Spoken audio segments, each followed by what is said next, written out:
All right, so the party is leaving Knife Point Gully, following a narrow passage. Suddenly, an enormous chasm splits the earth as far as the eye can see in the pervasive subterranean darkness. A crude, narrow stairway hugs the rock alongside the chasm, climbing up and down and twisting madly in hairpin turns around sharp outcroppings. Jagged and uneven, the stair and pathway threatens to spill travelers into the chasm's mouth. After several treacherous miles, the pathway terminates on a broad, flat landing that juts out over the immense black chasm. In the gloom, a lost dwarven city lays in ruins beneath the glittering cavern vault. Broken statues stand in the midst of empty plazas, staring sightlessly into the darkness. A huge step pyramid rises at the edge of the precipice, and from the moat that surrounds it, a misty waterfall whispers over the chasm's edge. All right, everybody, welcome to Lore Friday. I am your host, DM Galabond.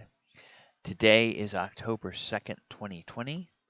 And what you have just heard is the party's first glimpse of the Temple of Howling Hatred. This is the temple of the cult of elemental air from the Princes of the Apocalypse campaign, published by Wizards of the Coast back in 2015. So today we're going to go ahead and we're going to take a look at this particular adventure and see a little bit about how it's put together, what the most challenging encounters would be, and maybe how you can either reuse the map or uh, repopulate this with other types of creatures if you want to put it in your homebrew campaign. All right. First thing to know is that all four temples are on the ruins of a ancient dwarven city called Tyre Bessel. And the Cult of Howling Hatred is in the southwest quarter of that city. It's where the palace for their king was, and that's kind of that big pyramid is all related to sort of the royalty of Tyre Bessel. And the statuary is like big public spaces and all sorts of things like that. And there was a large bazaar there way back in the day with the dwarves. Um, so you have a map here, and I'm going to go ahead and pull up the map so you guys can see it a little bit better. Uh, the Temple of Howling Hatred. Here's that big plaza, and this edge here is the edge of the stepped pyramid. And then up here in A19 is the top of the pyramid, and there's like a little throne there. So you have like some large statues here. You have other kinds of living quarters and things over here. Then you have this big water feature that comes along here and a 200-foot drop into this chasm, which, says it's 200 feet. You can make it as deep as you want. You can make it something that goes down to the Underdark if you want to do that. If you want to have that kind of adventure in your game. Really interesting thing over here in A20. This is this is the skeletal remains of a purple worm.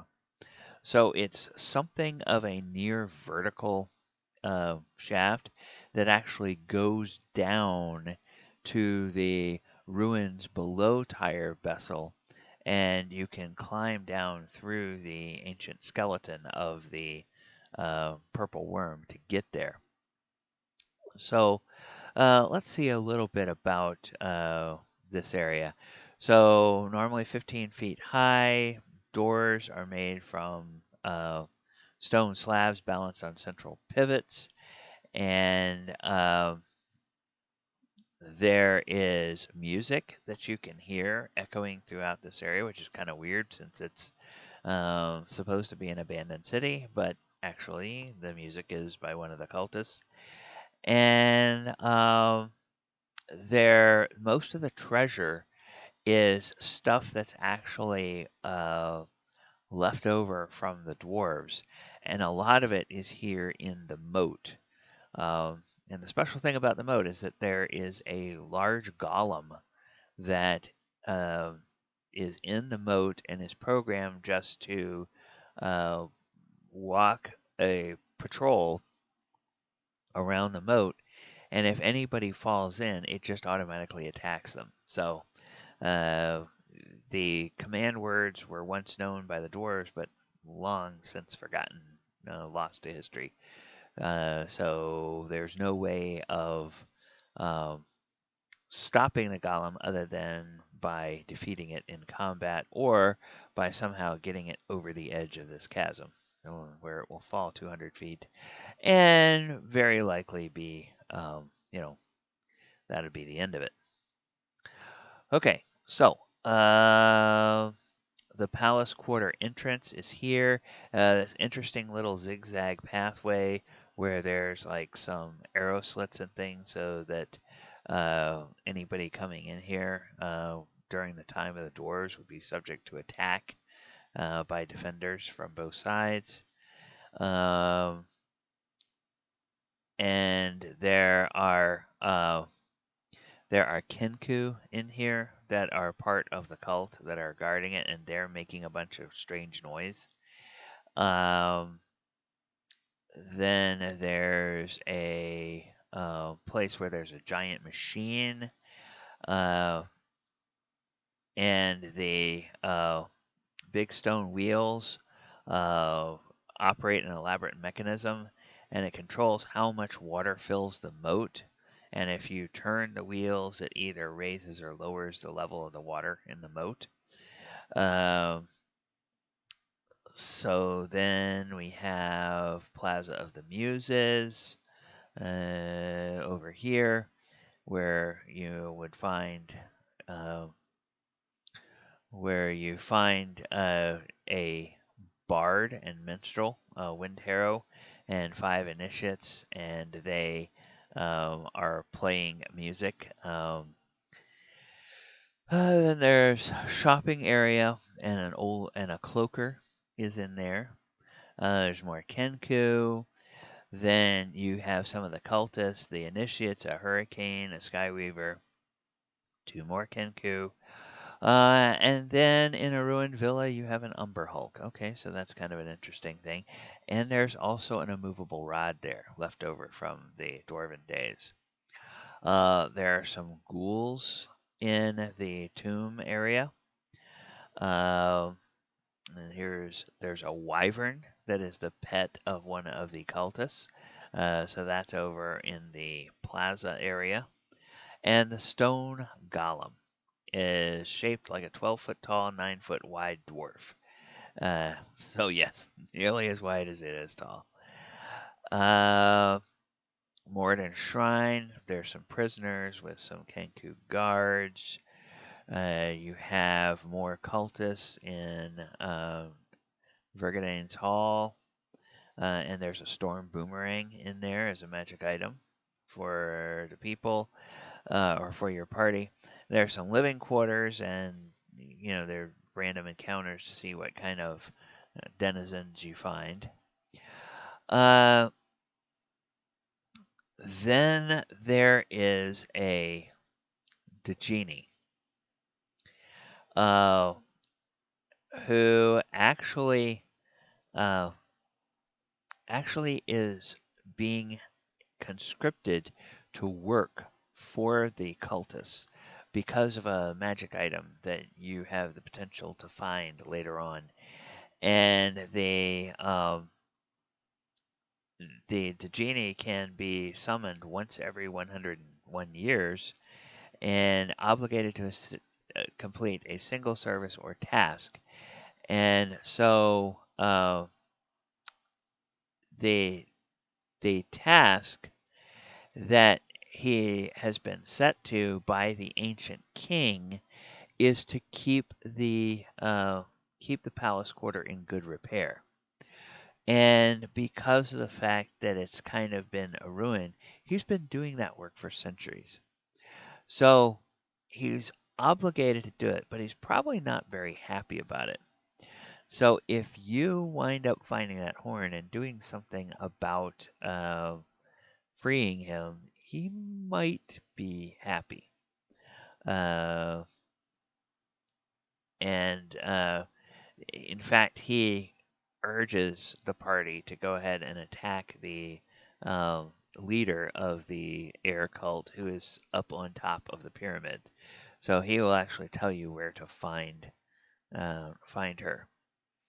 Then inside this pyramid itself, there's several cultists, and they have some magical items like seeker darts, which is kind of an interesting little take on the dart. There is a pit that descends to the Howling Caves, and because of the way it's constructed with a strong updraft, jumping in basically gives you a free effect of a feather fall, and you just get to float down. And finally, the Temple of Elemental Air, which is up on top. And this is where you find the cult leader, Erisi Kalanoth, sitting on a throne. And Erisi is an elf that has spectral wings as um, part of her alignment with the cult of elemental air. She also carries a spear called Windvane. Those of you who are familiar with older editions of D&D, Windvane is a pretty famous weapon. It shows up in several different adventures. I believe it was found in the original Temple of Elemental Evil. It also made an appearance in the White Plume Mountain adventure, I think, along with several of the other weapons from the original temple. So, there is a Vrock, which is a demon that could be there if for some reason Risi is not. And she is a vain elf princess, this Arisi, and so she's kind of been uh, she's kind of a uh, pouty little Karen, I guess you would call her today, who thinks that the world owes her something. And so she sort of acts then like all of the members of the cult are sort of her personal servants. And she treats them that way.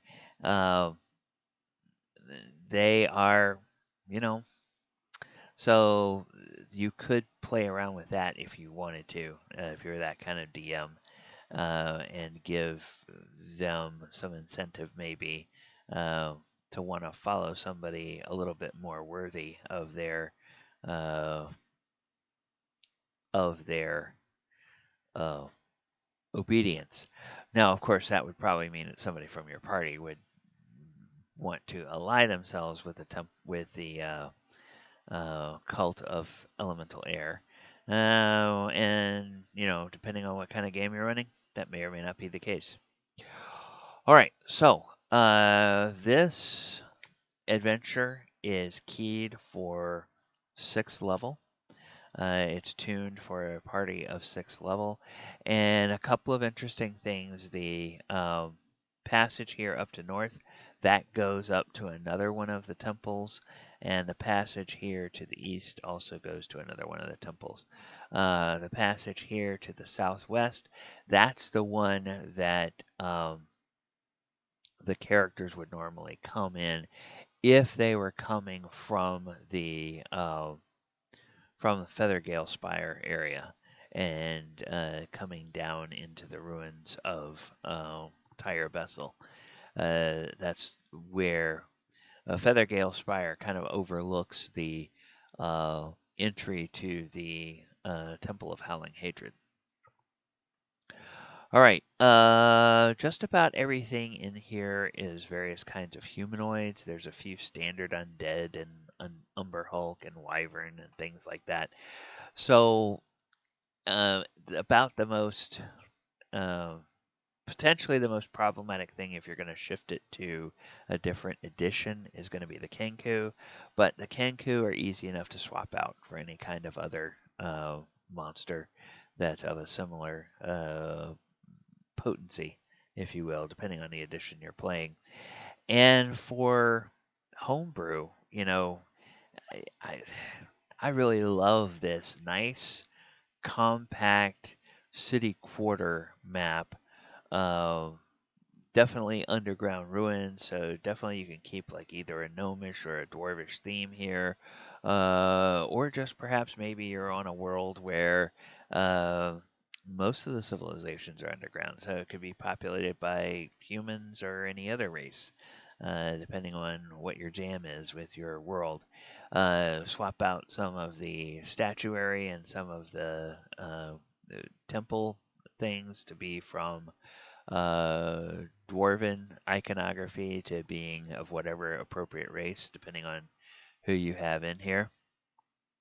And yeah, so it's a pretty nice little adventure and a good challenge for your 6th level party members. All right, that's going to do it for our examination of the Temple of Howling Hatred.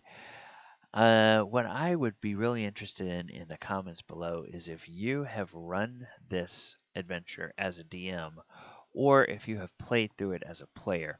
What were your thoughts on the Temple of Howling Hatred? How did your party fare going through here? Did you find it an appropriate challenge? Was it too challenging? Was it a little bit too easy? What were the favorite elements of it? And what was the most memorable thing that happened in your time in the Temple of Howling Hatred with your party, with your players if you were running it, or with your party if you were playing it? Okay, well, that's it for Lore Friday. If you like everything that we're doing here on this channel, please go ahead and click the subscribe button. Remember to like the video, share the video, click the post notification bell so that you will be notified every time new content drops on the channel. And in the description, you will find all of the social media platforms that I am on, as well as how to follow me on my Twitch channel for all of the live play streams that I do during the week. Thank you very much. I have been DM Galabond. I hope we will see you back here next week on Lore Friday. Good night, everybody.